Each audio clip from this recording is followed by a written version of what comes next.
G'day everybody, James Wilson here once again, aka Express 2002 at gmail.com. Glad that you came and joined me. Okay, this is a true story. This is about the Bunyip. I'm now 52 years of age. The incident occurred when I was around 15 or 16 years of age, long time ago, but when things like this happen to you, you don't forget. Okay, we'll start at the beginning. Now, I'll just give you a quick rundown of the area for those who don't live in Australia or have never visited Sydney. This is a place I'm going to show you now, and the place is called the Blue Mountains Lookout. A beautiful, beautiful part of Sydney. Let's wonder what's going on here. Well, there it is. Took a long time. Excuse the delay, people. But yep, that's the Blue Mountains. Very, very beautiful place. Pretty well untouched, unspoiled out there, guys. Down in that valley now, there are a couple of what they call settlements these days. You know, people have took over the bloody bush. But as you can see out in the background, I'll actually draw a marker up along this background here. All that area there is cave country, and that's the place of the famous Jenolan Caves. Do a Google search, guys, and you'll learn a little bit more about that. Now, the direction that we travelled when I went on my journey as a child, I took off into the bush. It was supposed to be a 2-week trip, heading south to Victoria, which is that way, guys. That way is south. In this valley here, and following, that's the Great Dividing Range. Once you get over that range, the most beautiful farm country you've ever seen in your life. And if you know anything about the history of Sydney, 3 guys, Blaxland, Lawson and Wentworth, on the horseback, were the first ones to find their way over the Blue Mountains to actually find these beautiful places to farm. Before that, they thought that Australia was pretty inhospitable. No one could penetrate these gigantic mountains and the thick bush to get over the mountains, over to the beautiful grasslands and plains that we have out there. I better stress this anyway, guys. There was no grass in Australia, only tussock grass, which is nothing like the grasses that we have now. They were all introduced. I better stress that point. Introduced by farmers for sheep and cattle. Anyway, back to my subject. This is all about the Bunyip, guys. And whether it's true or not, well, I can assure you 100% it's bloody true. I've seen the Bunyip myself. The Bunyip, the nearest picture I've ever been able to find is this. Now, this painting was took in the 1890s. Now, the guy that took this painting, I am guaranteeing you guys 100% has actually seen the Bunyip. I've seen it. I've been 2 feet from its face, so I know he has actually seen it. There's no other copies of any pictures or any drawings that I've ever been able to find in any Australian literature that are even close to what the Bunyip really looks like. I've heard it described by some people as like they've gone out into the bush and they've seen a black panther. That's a good description. If you've seen a black panther, I reckon you've seen the young'un from one of these animals. It's not a panther, guys. I assure you, it's not a panther. One, it is a carnivore. 2, it's fast, it's agile. You won't outrun it, guys. Don't try. And number 3, 100% it's a meat eater, because it tried to eat me. So I know it's a meat eater. Anyway, we'll move this story forward. Now, as I said, we were heading down the coast. That's the Blue Mountains, the 3 sisters off the lookout. Well, this is a good way to show you exactly where we headed.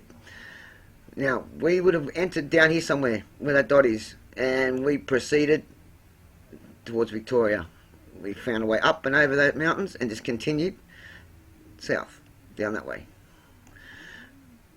That way, south, right? We continued that way towards Victoria. That's the way we headed. Very rugged land, as you can see, and I can assure you, down in this area here, there is no civilization. There's nothing there. Just the bush and me and the guy that went with me. The guy's name, his name was Paul. A little bit about Paul. He was a Special Forces guy, a Greek guy, and he'd been in the Special Forces during the Vietnam period and stuff. He's seen a lot. I never asked him many questions about it, but the skills he had in the bush, second to none, I can assure you. He was an awesome bushman, and it would have took a lot to scare the man. Well, he only spoke of an animal, he come across twice. That scared him in the bush, and you could see the fear in his face. And this is a guy that's like G.I. Joe. He doesn't scare easily. So he'd been in the bush 100 times, maybe more, and this scared him. It really scared him. So I assure you guys, it's real. He's seen it, I've seen it, we both seen it at the same time. So it's definitely out there, guys. 100% this bloody animal lives. As I said, this painting was done in the 1890s by a white settler who I'm sure really seen the animal I've seen myself. Only the snout was wrong. Painting is a distance from the animal. I was 2 feet from its frothing mouth, and I felt its breath. The only mistake he made in this painting was the snout. The snout is more narrow and more wolf-like. But yeah, he got it pretty spot on, the animal's shape and stuff, and he can bloody jump.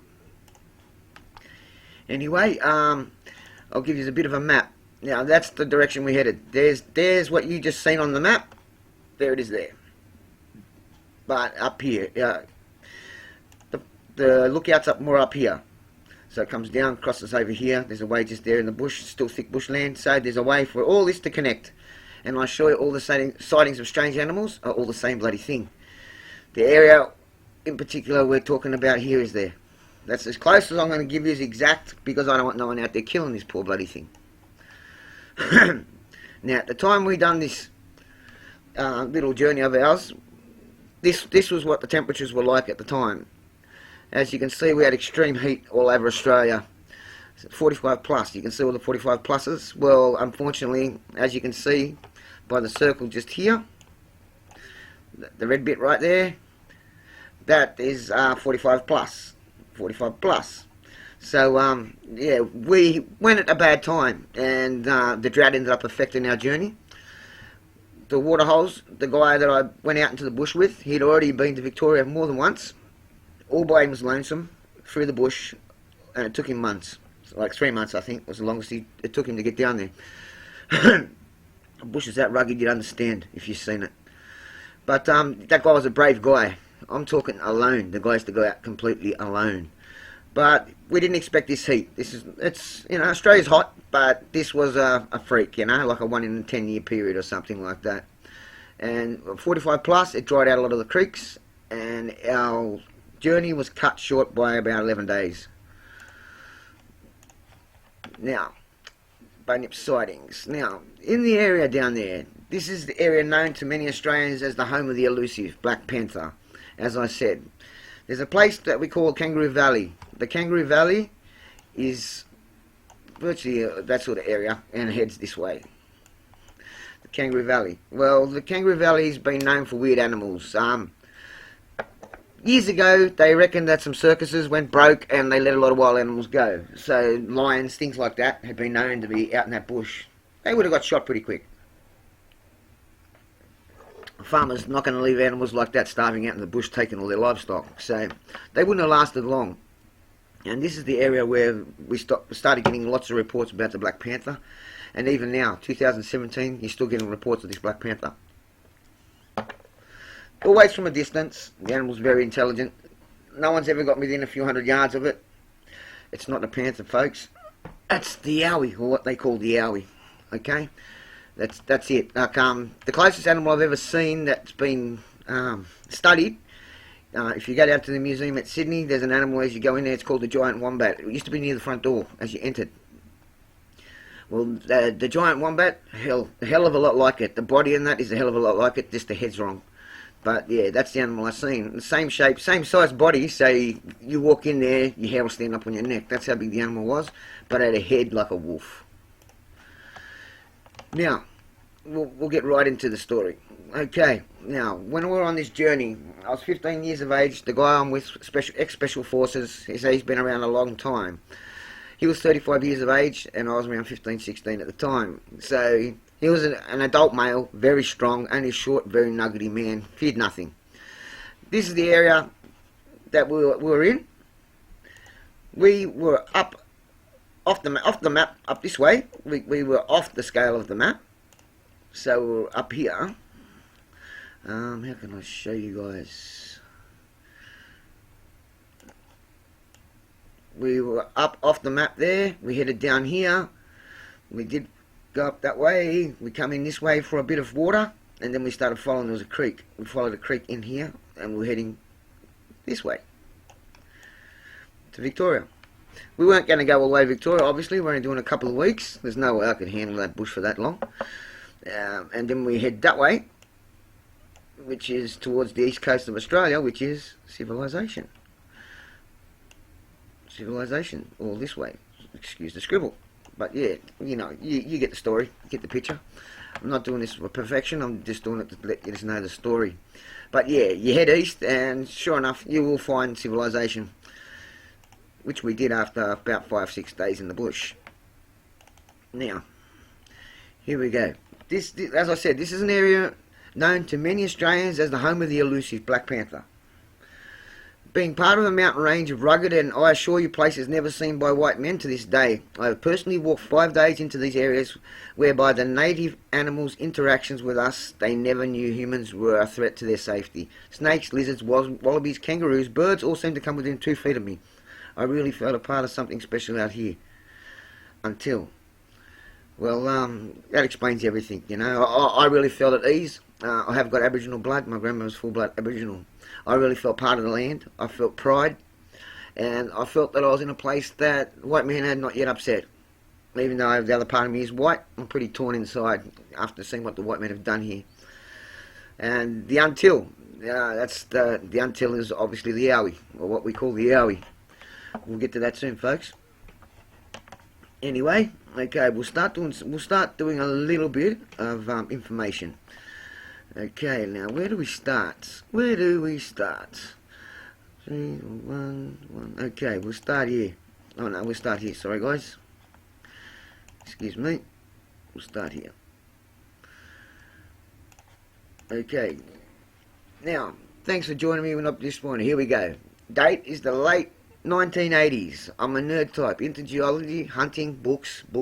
A person who wants to know everything. At least I thought I did. Looking back now, I've seen things I hope nobody ever sees. They scar one's soul. Stop people doing things they loved and create the dreaded fight or flight, you know, adrenaline rush in our still evolving bodies. I was around 15, young, bulletproof loner type, still trying to make sense of my surroundings. At the time, I was an avid surfer. I was in South Maroubra Lifesaving Club as a young nipper and done my first rescues at age 10 when a sandbank collapsed and about 100 people needed to be dragged out of the water. I personally saved at least half a dozen people that day, and they were a lot bigger than me. I had no fear of the natural world. I'd seen many sharks circle me numerous times off the beach while swimming out 400 metres and just floating around enjoying life. Undefeated junior champion, junior swimming champ, not camp. Educated at Waverley College. I was never beaten in the water, but my future was upset my goals. That's another story, folks. I had a pretty hard life as a kid. But yeah, I'm just trying to ascertain here that I'm well educated, of good moral character, and my word is worth something. You know, and at 15 or so, that was when my stepdad's mate Paul told me he was going to the scrub for a few weeks off the track, and that's what I thought I should go with him and just have a look at the world, you know, from his point of view. So that's how it all started.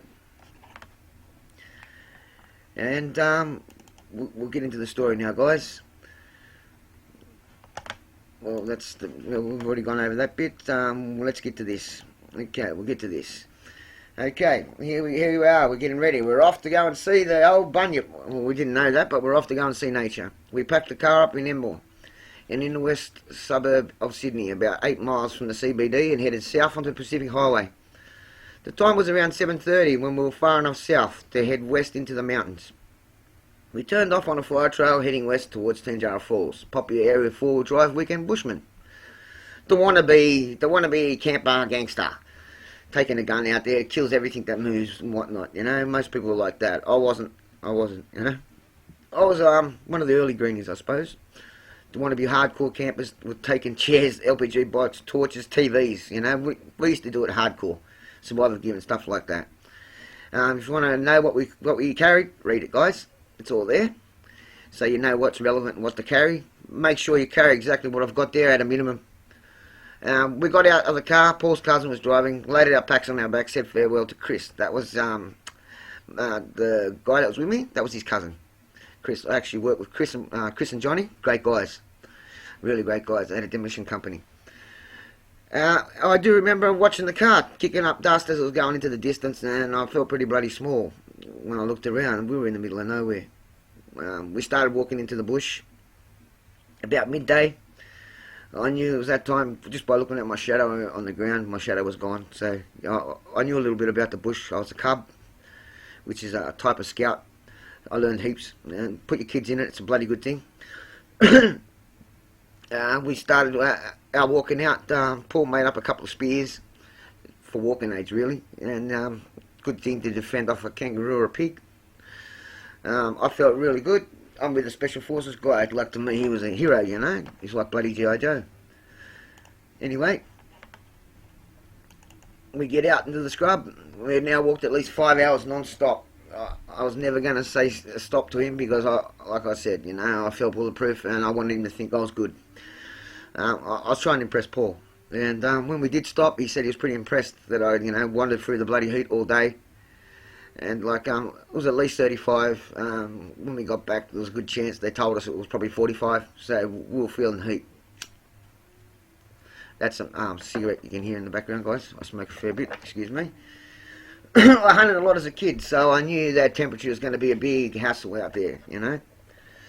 No, there was no Rambo shit when Paul made the fire and stuff. You know, he had like some type of sparking implement he had around his neck. It was army issued. That was a really good thing. If you can get one of them from a store or something, grab one, guys. They're very good.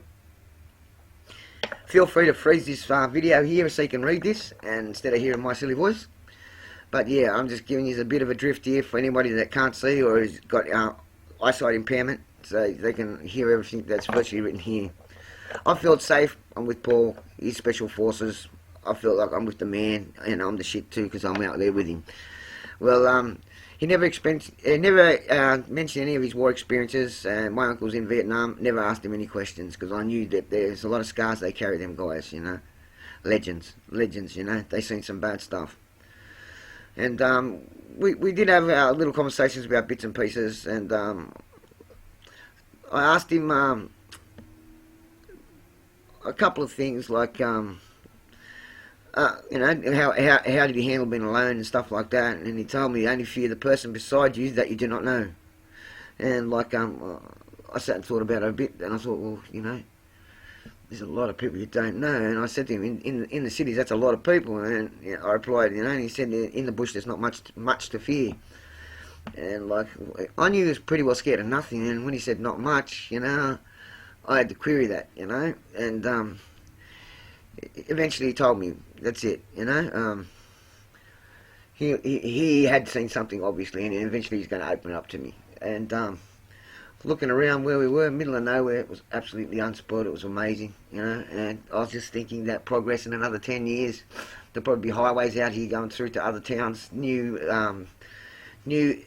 sites for massive housing estates and things like that. Well, believe it or not, there's a bloody tarred highway going through to Tanjara and stuff now. So I can imagine the amount of people out there now. Half these fire trails are probably now gravel or could be worse, could be tar sealed, so people are getting further and further out into the bush, encroaching on all these natural habitats for these types of animals that they say are either folklore or extinct, you know. There's a lot of animals out there, guys, that we still don't know about, I assure you. Look at Tasmania. They find a species of animal, insect or plant virtually every year, you know. There's places that they just can't walk, you know. It's inhospitable land. So, yeah, don't be surprised. There's plenty more out there, guys. Don't think that it's too late for you to go out and make a discovery that no one's ever seen. It's never too late, guys. Go and have a look. And, like I said, you know, I was asking a couple of questions. I fell asleep before he could tell me more about his life in the outback of my country. And like I said, incidentally, I may have white skin, but my grandma was a full-blooded Aboriginal, a real owner of the land in Australia, stolen by white Englishmen in 1788. My people call it Invasion Day, not Australia Day. Another sad story I will also write about later. Paul was cooking breakfast in the morning anyway. Just, you know, first night we had a good sleep and that. And he explained a few things about, you know, things in his life and things I'm not going to tell you here. But I wanted to know about what scared him. And he said on 2 occasions that he was actually terrified. And that's when my hair went up, you know. A real-life warrior, terrified. I treaded carefully as I never wanted to embarrass such a man asking the wrong questions. Tell me what you are comfortable saying, mate. I said to Paul. One night he said with contentment on his face, the animals of the bush stopped the usual hustle and bustle. Crickets no longer chirped. No kangaroo growls or jumping around. All fell silent. Owls stopped swooping. No frogs, nothing, he explained. He felt like prey. He knew a predator was watching him, and the animals of the night were warning him of imminent danger nearby. Animals did not fear this guy. You had to see it with your own eyes. He had never seen it, but it followed him 3 days at least. Around the same time at night, it would silence all the fauna around him. He said he could hear it, smell it, like a dog's bad breath from eating rotten carrion along the highway. And he got a glimpse of it on the third night, and he was terrified. The third night, something really scared the living shit out of this guy. He told me it was big, like the size of an average grizzly big bear. You know, it was a big bloody animal. It was dark, but the moonlight is amazing. Once your eyes are clear of a city, you can see very, very well. I know that's 100% fact, because the night I seen it, it was only starlight, and we were walking along a gravel trail which was clay coloured. Now the bushes on the side were thick as dark green, couldn't see through it. There's no way in the world you could see anything out there, but on this clay, it was like the starlight bounced off the ground. It was well lit, you could see clear as day. I could hunt probably up to 30 yards on the road. If I had a rifle, I could have hunted and got a good shot off. At a kangaroo or something, rabbit or something, it would be a very hard shot, more than 10, 20 feet. But it's amazing how far you could see in the dark. Anyway, he said to me it could jump and make very little noise on landing. Long leaps, like 5 meters long. And he wasn't the type to talk shit. I was scared for the first time in the bush. I felt vulnerable to a creature I only heard was a myth. He said he had no name for it. I knew it was the Bunyip. I told him the Aboriginal story about the so-called mythical beast my grandmother told me. She told me that as a young fella. She also told me other stories, like the Min Min lights, spirits that looked after places, and taboo places I should never go. Well, I assure you folks about the Min Min lights, that's true as well. My uncles had been hit by the Min Mins. I heard many stories of other people hit by the Min Mins. I spotted a light one night myself, and I have heard warriors chanting out at a place called La Perouse in Sydney. So don't ever doubt what you're told by natives to an area, and respect their culture. If they tell you to stay out of a place, there's a reason. Stay out. You know, you don't want to put a taboo or a curse on your family, because they could carry that forever. Just don't do it. Don't invite chance into your life, guys. You know, if you think it's bullshit, okay, put it off as bullshit, but don't go tempting fate. Stay away. You know, just leave it at that. Respect, it's called. Anyway, I stay clear of all them sort of places. Like I told you, I'm not tempting my ancestors. Paul told me he believed in much that I said that day, and I really felt he had a connection with our land. It's a blackfella thing, cannot be explained. We are part of our land. Went away too long, it calls us home, and I assure you I know this from my own experience. It happened to me a few times over the years. Paul told me the second encounter was the worst. It attacked him without being provoked. Then I knew 100% this was a carnivore, a hunter looking for the easiest prey to fall, to avoid an injury to itself. A sign of high intelligence, Paul stated. He fought it off with a spear he'd made, stabbed it twice, it yelped like a wild dog, not a dingo. They howl. A yelp unlike any other animal he heard in the bush. It ran off with a limp. He got it in the muscle. It was big, and he reckons it might have even lived. This guy don't talk shit, people, so, I had no reason to doubt anything he said. Now, Paul knew I was getting scared, and we're a couple of days from anywhere, so he knew to change the subject, because we were still continuing for many more days down the coast, so he wanted to get it out of my head. I knew that. And the areas are slowly fading that are untouched. That was the main reason I was out there. I touched rocks that no man ever touched, only maybe an Aboriginal elder or something that had gone out to do something special in the bush. Not many people have ever been where I've been, that's for sure, 100%. If more than a handful of people have touched that land, I'm an idiot. We hit rough terrain, rocky escarpments. On the day we only done about 25 miles. It was really hard going. We didn't get far at all. And we walked hard, Not saying we climbed mountains, 25 miles of mountains, we didn't. But throwing a couple of mountains with some good walking, and we only made 25 miles. We're on our own. There's no rangers. There's nothing out there. So if you fall over, break a leg, get bit by a snake, bit by a spider, you're dead. Simple as that. There's no surviving it. You're going to die. Well, when we were out there, we had water all the way. We had creeks, right? Now, Paul had been down through here a few times, all the way to the Victorian border, as I stated. Well, I can tell you now, these creeks, as we went on, were getting shallower and shallower, and by the 5th day, there was no water left in these bloody creeks. There was just holes, little water holes where you could scoop out some water. That's when water's dangerous to drink, people. You know, you should be boiling it and things like that. We didn't have tablets to throw into the water, antibacterial tablets and that. We didn't have none of that. We could boil a little bit of water. I knew a couple of ways, as long as there was nothing dead in the water. The Aboriginals showed me to drink out of a swamp. So, if you get stuck and you have to drink out of a swamp, all your larvae are on the top of the water, folks. Get your mouth into the water. Do not disturb it. Don't stir up the water. Get your mouth below the surface, about 1.5 inches below the surface, and drink. Okay? Even in 3 inches of water, you can get a drink this way. If you don't stir the bottom up and you don't stir the top up, you'll be able to get a drink of water. You might get a bit of a cramp in the belly, but you'll survive. You'll survive, you know. I know for a fact I'm a pest controller by trade and a timber pest inspector, and mosquito larvae are always very close to the surface. They have to get oxygen. So that's a little bit of information there that could save your life, guys. And as I say, we started running out of water, so instead of heading west, we decided to head east. And I agreed with him, so the next day we're going east. Okay. Now, we've got no GPS, we've got no nothing. And when he said we're heading for civilization, all that was on my mind was this bloody animal anyway, and I was glad that we're going to start heading towards civilization. And that night, pigs came out, roos came out, you know, and they'll have a go at you, you know. They scared the living shit out of me. But like, once you stand your ground, have a swipe at them, give them a whack with a spear. Surprising, man is the alpha male that he thinks he is, you know. We are an apex predator. Put it that way. We're an apex predator. But when you find things like the yowie out there, we're not. But I felt good. Excuse me. I felt tough. I was with a guy that knew everything. We did have guns. I had a shotgun, he had a rifle, but we decided to leave them in the car. Just, I don't know, just by chance, we said, no, bugger, we won't take them. Down in the bush with guns, a lot of city folk, they're idiots. You know, they go out, they take spotlights on the back of a ute, and they shoot everything that moves, including livestock on a farmer's property. Now, you want permission to get into these properties. Well, why should a farmer give you permission if you've shot half his livestock? Or you fired a high-powered rifle and the bullets have carried 3 miles over the hills and shot out windows on someone's house 3 farms down. You know, that's an imbecile. Hence the reason I always use the shotgun. Shotgun, the shell ain't going to carry more than a couple 100 metres, and the shell's going to fall and not hurt anything. If I did use a high-powered rifle, we did have a couple, I assure you, very high-powered rifles, not mentioning what type. But we had rifles that could put a hole in the size of a beer can, right?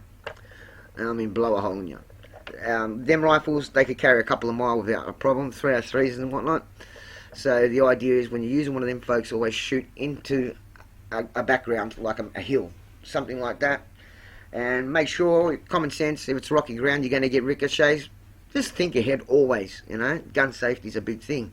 Never climb a fence in the bush with a gun. This will save your life, folks. Never ever climb anything with a gun. Always lay the gun down and climb, and then you can always pull it up by a rope or whatever. Make sure it's unloaded. That's obvious, okay? Double check it, triple check it, right? Never look down a barrel to see if a gun's unloaded. That's stupid. People had to blow their own heads off doing it. And you're surprised how many people have climbed the fence with a shotgun, tripped on the wire and blew their own head off with their mate. So, always slide it under the fence and climb over, you know. That way you'll get to go home, guys. Okay, now we're going to get to the real interesting part, people. The real interesting part.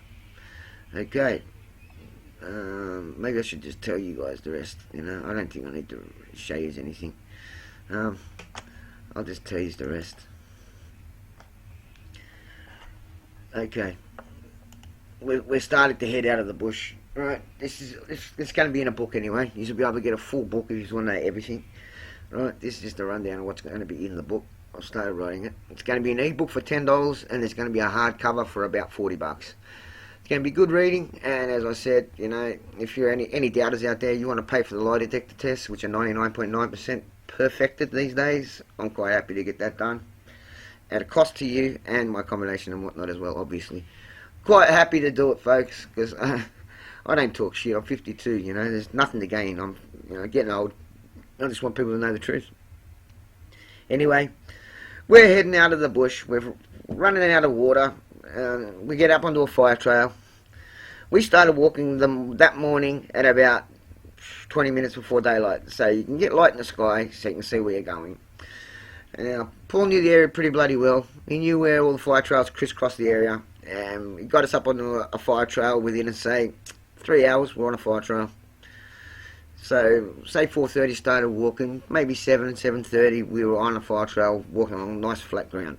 You could see what we're doing, could see where we're going. So we had a fair idea of what was happening around us. 1 second please guys, excuse me.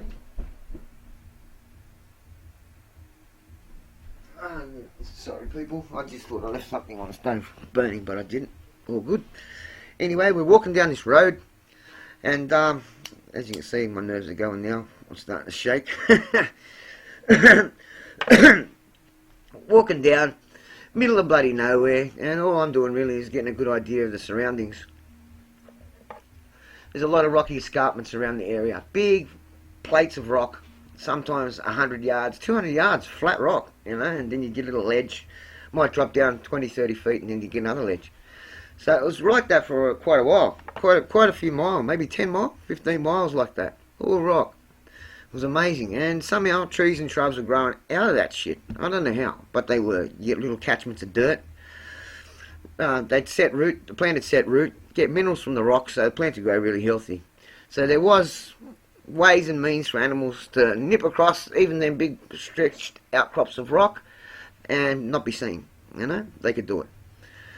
So a perfect place for a predator actually, because there's no tracks, and that's what I started thinking of straight away when I noticed all that ground around us. I thought, if there's something following you here, or you were looking for something here, if it wasn't bleeding, you're not going to find it. There's going to be no proof that it was following you, or no proof of which direction it headed.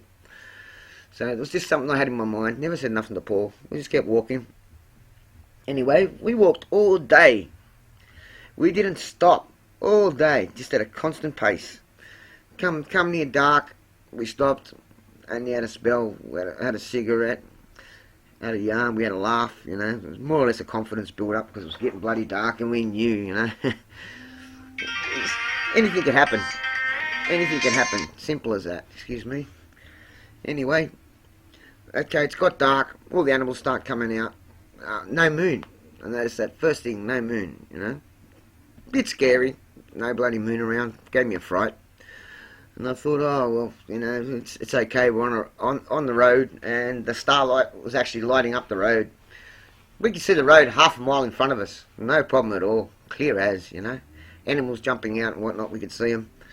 Well, couple of pigs along the way come out and had a bit of a grrr and had a go at it.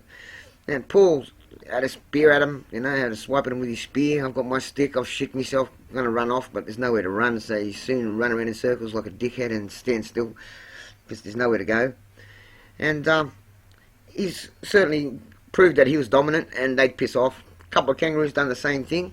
Well, so many roos come out doing the stupid things like that I started having a go, playing the dominant one and chasing them off. So yeah, it made me feel pretty good, you know. I felt pretty hardcore. And then it came about maybe midnight, maybe 1 o'clock, and we've been wandering. Like I said, we're at a constant pace. We've been walking all bloody day and night, you know, without stopping, like full warrior shit, you know. We wanted to get out of the place. That's it. Not enough water to keep us going properly and stuff. We just wanted to get out to civilization, right? Find a tap, soak ourselves in water, maybe lay under someone's bloody tap. So we're just walking at a constant pace, not too fast because you're going to get tired and you're going to have to stop. And then I realised there was no bloody noise around us. And I said to Paul, you know, it's weird, you know. There's no more nature. There's no roos. There's no nothing. There's no rabbits running out on the road. The birds have shut up. And crickets too. He said, yeah. I said, it's like something's following us. He said, yeah, there is. And he said, it's been following us for a couple of hours. I went, what do you mean? He said, no, I don't want to frighten you. He said, but it's here. I said, what do you mean it's here? He said, well, what you're calling the bunyip, it's here. And I thought, oh, he's full of shit, putting the wind up, you know. Doing what a man does to a young fella, scaring the shit out of him. Well, I've gone tense, made sure my spear's nice and sharp on the top, you know. Got my Bowie knife on the opposite side of my spear, ready so I can grab it. I'm left-handed, so I can use both hands, pretty ambidextrous. I can use it if I had to. Anyway, we're walking along. This bloody thing jumped out the bush. I mean, jumped straight over the shrubs on the side of the road and landed right in the middle of the road in front of us, the way we're heading east. This thing's jumped in front of us, direction we've got to go. So it was following us all right. It knew which way we're heading and it stopped us in our tracks. Well, Paul automatically get behind me. He's got the spear and he started stabbing at it. All right. I automatically fight or flight, shit myself, ran off into the bloody bush, and he's yelled out, "What the fuck?" You know. I ran straight onto one of the big rock platforms. I could see. Ran through the couple of shrubs on the side of the road, covered in spider webs. I remember that shit. And I ran out into the rock platform, and panic starting to slow, my heart slowing a bit. And where the fuck am I going? Excuse the language. You know, what am I going to do? You know, I can't do shit out here. I've got to get back to civilization and back to Paul. So I've ran back to Paul's direction, and I could hear this thing growling and shit. And here's Paul still having a go at it. And I'm behind him, and he's got it into its mouth, the spear into its mouth. The fucking thing bit it. Bit the spear. And like took a piece off it, and he's still stabbing. I know he stabbed it in the mouth with the throat. He got it. Anyway, it scampered straight off onto the side of the road. Now this thing was big, man. Like at least the size of a grizzly. The animal itself was maybe a metre wide, maybe more. I'm just being conservative here, say a metre wide and nearly 2 metres long. That's the body, not the head and the neck, right? Now the head was like a bloody wolf's head, and it was full of teeth. I could see the froth, okay? The picture that I'm showing you here, guys, them front teeth, they were the teeth I seen. Now them teeth were at least 1.5 inches long. At least 1.5 inches long, right? Like I said, conservative figures. I reckon they're a lot bigger, but I'm not going to exaggerate. So we'll say 1.5 inches. This thing was frothing at the mouth, and it had a full set of teeth like a bloody wolf. Its eyes, couldn't say exactly, you know, eyes size and stuff, because, man, it is starlight we're going by. But the eyes were definitely there, and they were definitely black, and they were definitely shining, starlight shining off the eyes. And God, I don't really want to know much more about the eyes, you know. Ears, didn't get much look at the bloody ears. The animal's black.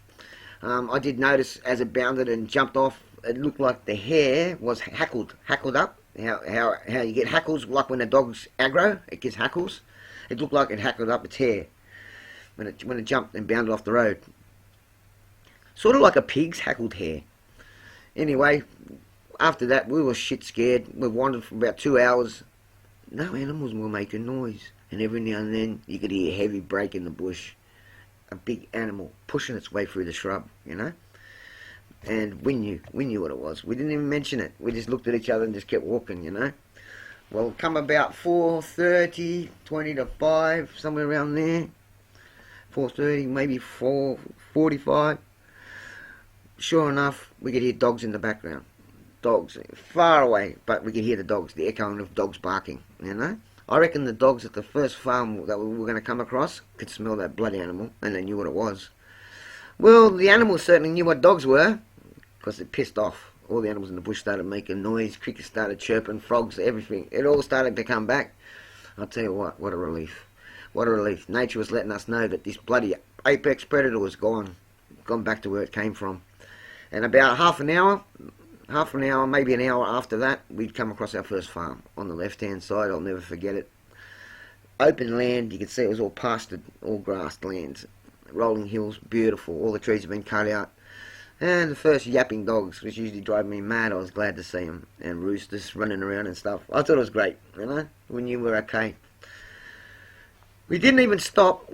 No water all that time, or very little. We had a little bit in canteens, but like no water to fry over ourselves or nothing. We didn't even stop to get under the fence and go over to the dams or to the tanks to get some water. We just kept going, man. We wanted out of that place. We just wanted out. So we just kept walking. Anyway, we got to the Princess Highway. I'm not going to say where we come out, because you'll be able to follow the bloody trail exactly and kill this poor bloody thing. But yeah, we come out on the Princess Highway. We were south of Nowra, where we came out. So we come a long way down the coast, entering up the other side of Mossvale and coming out south of Nowra. That's a long way if you look on the map, people. But and we had an experience to tell people, you know. And when we got back, he told my stepdad, told his best mate, told his cousins. They sort of laughed at us and stuff, but They had their own adult conversation when I was out the back, and it was a pretty quiet conversation. And I could see their faces. They knew it wasn't bullshit, you know. They knew. Well, it turned a lot of people off going camping, I assure you guys, and this is a true story. So, just remember, you know, not everything that they say is a myth is a myth. I hope you enjoyed this story. As I said, I'll be out in a book, and plenty more stories to follow. I've got a couple of interesting accounts that have happened in my lifetime. I've lived in Australia most of my life. I've also lived in New Zealand, seen a few strange things happen over there. So, I hope you enjoyed this. Please comment. Please subscribe. And this is James Wilson, Express2002 at Gmail. Bidding you all good day.